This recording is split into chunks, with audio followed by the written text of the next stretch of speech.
Bine v-am găsit, dragilor din Zodia Fecioară, oriunde vă aflați în această lume.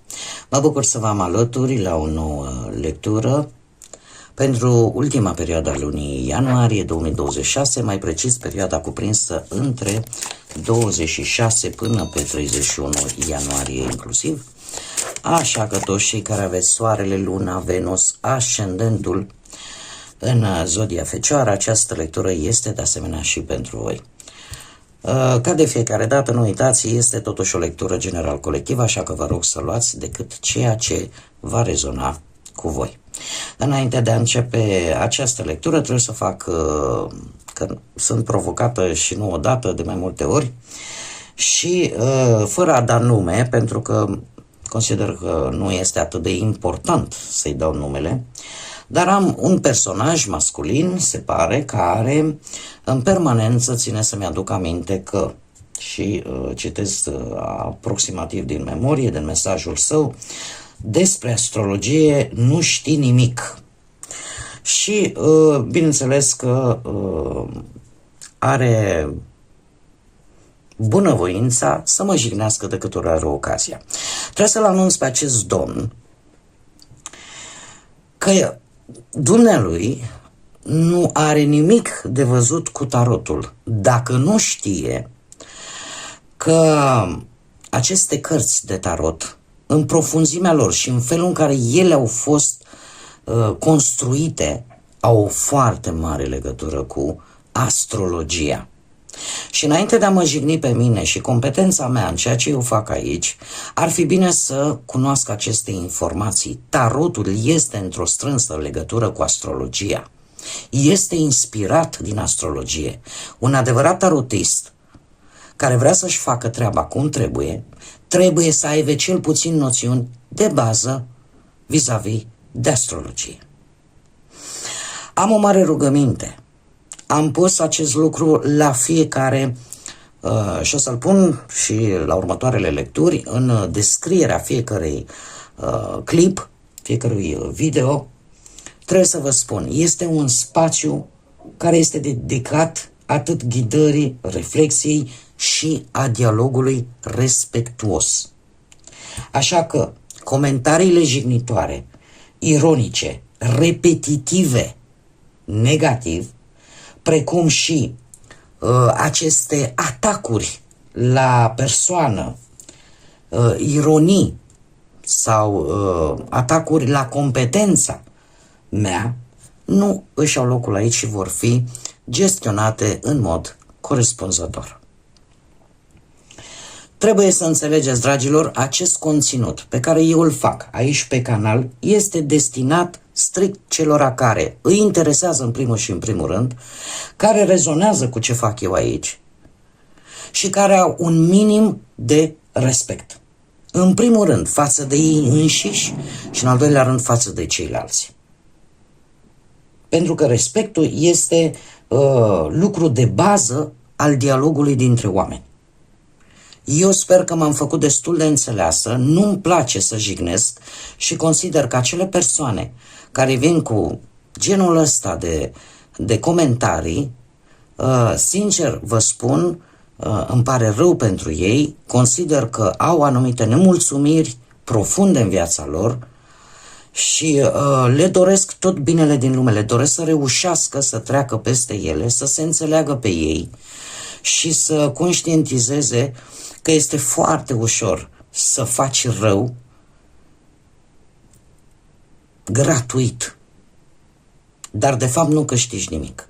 Și așa cum am mai spus-o și cu ceva lecturi în urmă, dragii mei, nu sunteți în stare să faceți bine. Cei care faceți aceste lucruri, cel puțin nu faceți rău. Atât de simplu. Păstrați-vă respectul față de voi înși vă, în primul și în primul rând. Pentru că în momentul în care cu atât de multă lejeritate jignești pe celălalt, asta spune multe despre fiecare. Și cu asta am încheiat. Trecem la lectura noastră.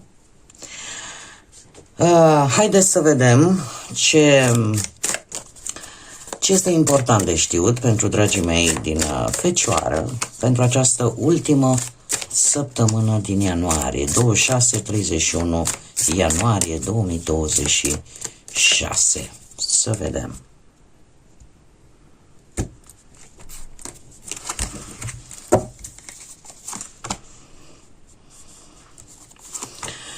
Decizii, să știți că decizii, uite, chiar foarte importante. E adevărat, începutul de săptămână este posibil să fie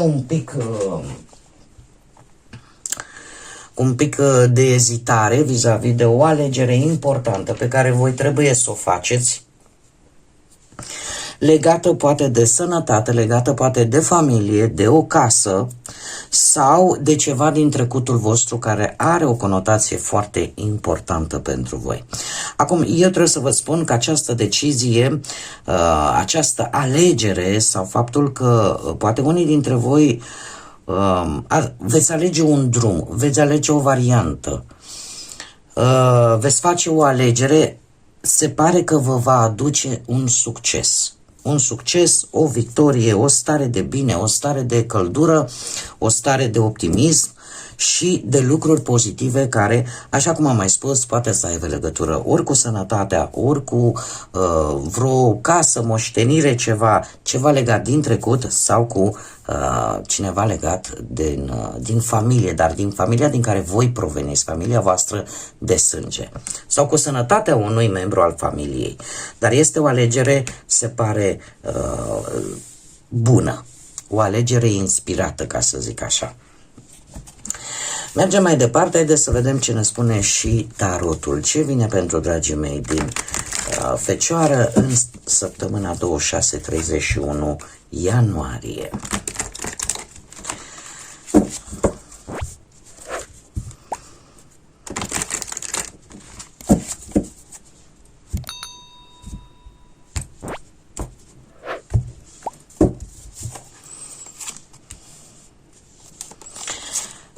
Da, voi vreți stabilitate și să știți că cu diplomație o veți obține. Haideți să vedem, să le luăm așa pe părți. Partea generală, da? Partea generală îmi vorbește de o situație în care probabil unii dintre voi, la care voi nu vreți să renunțați la ceva sau la cineva. Sunteți destul de hotărâți să nu dați drumul la un anumit lucru, să nu renunțați la ceva ce pentru voi este important. Eu aș spune că cu un pic de diplomație, cu un pic de măsură, un pic de calm și de înțelegere, lucrurile se pot rezolva. Vedem acest lucru chiar și în cărțile de Lenormand. Ce veți lăsa voi în urmă? Un 7 de cupe. E ca și cum ai spune, ori anumite, un proiect care a fost în faza incipientă sau la care tu poate te-ai gândit de ceva vreme, dar n-ai reușit cumva să îl pui în practică până acum, este ceva aici care va rămâne în urmă. Este ori o dorință, ori un plan, un proiect, o situație pe care o vei lăsa în urmă. Poate e vorba de niște iluzii pe care voi vi le-ați făcut până în prezent și probabil că ai evaluat șansele și atunci ți-ai dat seama că pentru a evita un anumit blocaj, sau poate că voi ați fost un pic indeciși vis-a-vis de o anumită alegere pe care trebuia să o faceți și atunci v-ați dat seama că acel ideal, acel plan, acea situație este foarte puțin probabil să se realizeze, așa că cumva le-ați lăsat și le veți lăsa în urmă. Ce ar mai fi de spus? Faptul că, așa cum am mai spus și înainte, toleranța, diplomația, înțelegerea Da? Modul de abordare diferit vă poate ajuta foarte mult în această săptămână în a rezolva sau în a avansa o situație importantă pentru voi. Cu predilecție pentru cei care aveți, poate, în harta voastră astrală, zodii de apă, rac, pești sau scorpion.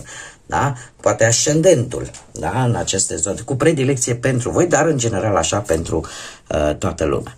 Acum, haideți să o luăm un pic pe bucăți, da? Și începem cu partea profesională. Partea profesională este o anumită sumă de bani, o anumită situație financiară la care voi țineți și la care nu vreți să renunțați.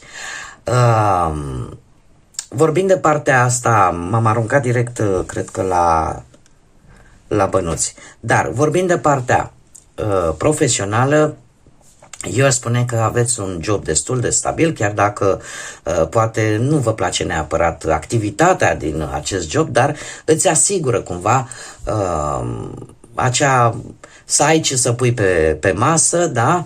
Iar cei care sunteți deja în căutarea unui alt job, cam același lucru. E posibil, într-adevăr, în această săptămână să aveți oportunitatea de a găsi un job, dar cu o activitate care nu prea vă încântă pe voi foarte tare, dar care are un salariu tentant. Sau o afacere, da, pentru cei care poate aveți propria voastră firmă, o afacere care să vă stimuleze mai mult pe parte materială și nu neapărat pe ceea ce v-ar place vouă să faceți. De asemenea, spune că lăsați în urmă anumite opțiuni, anumite drumuri profesionale în care voi veți observa că nu toate sunt viabile, nu toate sunt benefice, mai ales pe termen lung pentru voi și atunci nu prezintă interes. Dacă vorbim de bănuți, așa cum deja m-am scăpat când vorbeam de muncă, este o anumită situație financiară căreia voi nu vreți să renunțați. Dar este stabilitate, într-adevăr, nu sunt probleme din punctul ăsta de vedere financiar în această săptămână, dar este și o situație care, nu știu, orică vi s-a cerut vreo sumă de bani, orică săptămâna asta sunteți foarte stricți când vorbim de bănuți.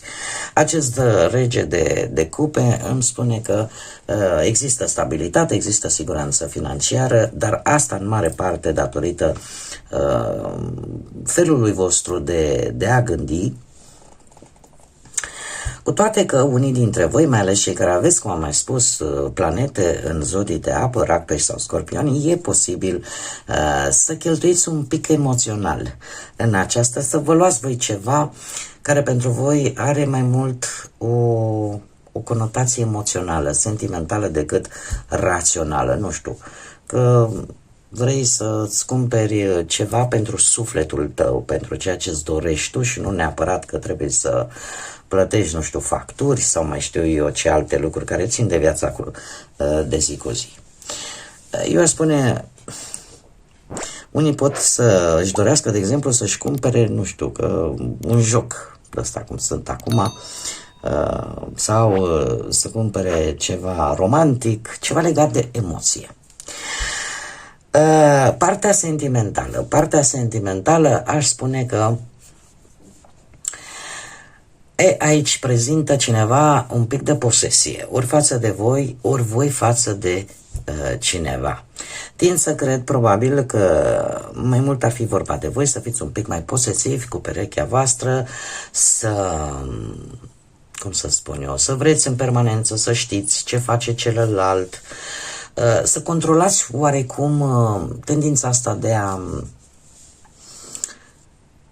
de a sufoca un pic, cu ghilimele de rigoare, pe celălalt, a ști în permanență unde este, ce face, unde s-a dus. Dar se pare că lucrul ăsta este, să zic așa, nu știu de ce, dar îmi spune că este, mai ales pentru cei care aveți o relație de început, este o ușoară gelozie pe care celălalt, mai ales cei care aveți perechi în zodii de apă, nu este neapărat foarte deranjantă, cel puțin nu în această săptămână. De ce? Pentru că totuși regele de cupe îmi vorbește de o relație cu sentimente, cu emoții, la cote maxime. Da? Sunteți, în special pentru cei care sunteți la începutul unei relații, dar și pentru ceilalți care poate vă regăsiți cu această energie de apă în perechile voastre. Aș spune că poate că, cum am văzut, este aici ceva care se rezolvă și care îți aduce bucurie și lucrul ăsta probabil că este și un factor important. Dar e stabilitate. Pe relații sunt mici gelozii, dar nu care să ducă la, cum să spunem, la certuri sau la tensiuni. Dar există într-adevăr o mică posesivitate, ori din partea voastră, ori din partea perechii voastre, care ar putea foarte bine să fie o zodie de apă. Cei care sunteți singurei, aș spune că trebuie să ieșiți un pic din zona voastră de confort, din zona voastră în care voi vă simțiți foarte siguri și să încercați să riscați, să cunoașteți oameni noi, pentru că dacă voi rămâneți blocați într-o anumită zonă și nu ieșiți în exterior, să știți că iubirea cumva poate întârzia să ajungă la voi și să și rămână chiar. Este într-adevăr șansa pentru voi de a cunoaște o energie ori matură, da, ca și caracter, ori un pic mai în vârstă decât voi. Este cineva destul de sentimental, destul de înțelegător, care va avea un caracter blând și va ști să vă asculte. Dar, cum am mai spus, trebuie să ieșiți un pic din zona voastră de confort, să aveți un pic mai mult de curaj, pentru că șanse sunt. Cum de asemenea, chiar și pe partea sentimentală, aș spune că veți lăsa în urmă o situație amoroasă sau o persoană pe care ați idealizat-o, poate pentru multă vreme, și asta în urma realizării cam cum stă situația în realitate. Așa că ceva rămâne, veți lăsa în urmă,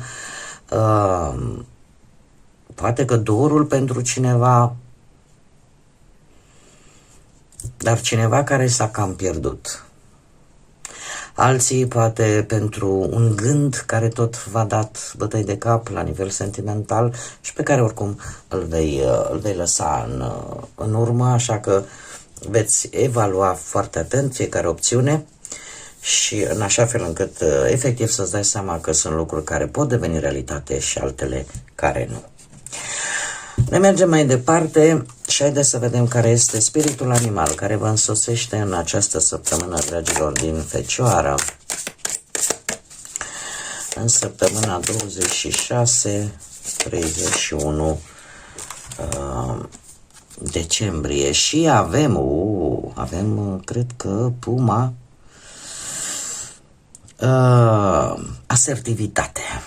asertivitate care ne vorbește despre acea modalitate de a comunica cu ceilalți folosind blândețea, folosind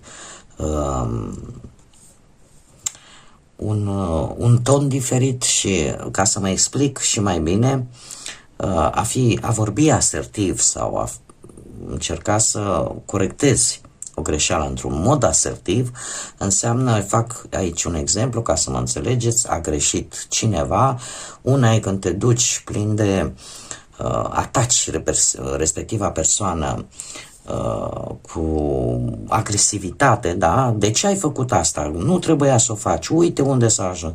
Da, este modul un pic mai violent, mai agresiv, ca și tonalitate.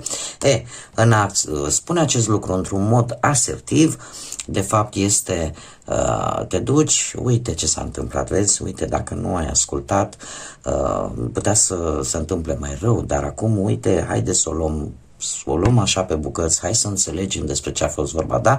Deci tonalitatea, fără agresivitate dar păstrându-și esența, este modul asertiv în care se pare că voi ori va trebui, ori chiar îl veți face în această săptămână. Ce ne spune de fapt mesajul? În liniște îți vei găsi puterea. Cere rolul de lider și începi și ia acțiune, fă ceva. Știi exact unde trebuie să mergi și ce trebuie să faci. Ai curajul și încrederea necesare pentru a reuși. Dar este o săptămână în care, ca să zic așa, comunicarea agresivă nu este recomandată și toate lucrurile, cum bine am văzut și cu acest rege de cupe, trebuie făcute inteligent, trebuie făcute cu calm, cu măsură și cu multă înțelegere. Bun, dragilor, cam atât am avut pentru voi pentru această săptămână de ianuarie, ultima săptămână de ianuarie. Eu mă bucur că am fost împreună și sper din tot sufletul să vă fie adus un pic de claritate, un pic de ghidare, iar până la următoarea noastră revedere vă doresc tot binele din lume, să fiți înconjurați de echilibru, de pace și de multă iubire.